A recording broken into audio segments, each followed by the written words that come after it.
The other day, I noticed that my LG CordZero vacuum started to sound weird. The motor was running fast and slow, then shutting down after a few seconds. I knew my batteries were charged, so that wasn't the problem. But eventually I figured out the fix. If you're having the same issue, watch this short video to get your CordZero working like normal again. So the problem is really caused by a blockage, and the label on the canister actually describes the problem. And this is something I didn't read before. To clear the blockage, there are 3 sections to check. First, detach the floor attachment and take a look inside to see if it's clear. While I'm here, I'll also check the brush roller. To take it out, use a screwdriver or coin to release the lock.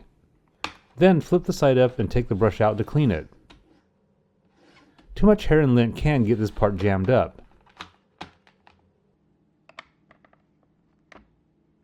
Next, let's check the extension tube.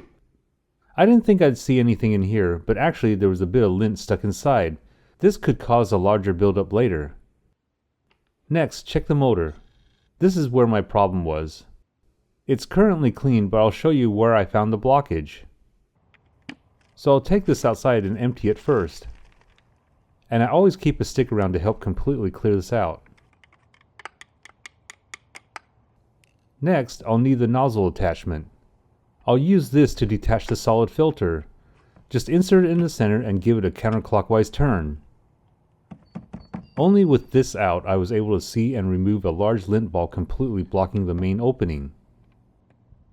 Once I cleared the blockage, my LG CordZero started working like normal again. Originally, I thought my vacuum was dying, but I'm glad it was an easy fix. Before reassembling everything, just take a look at the top filter and clear it out. Cleaning the vacuum isn't something I think about all the time, but regularly checking for blockages can avoid problems later. If this video was helpful, please give me a thumbs up and hit the subscribe button to stay up to date on all my weekly videos.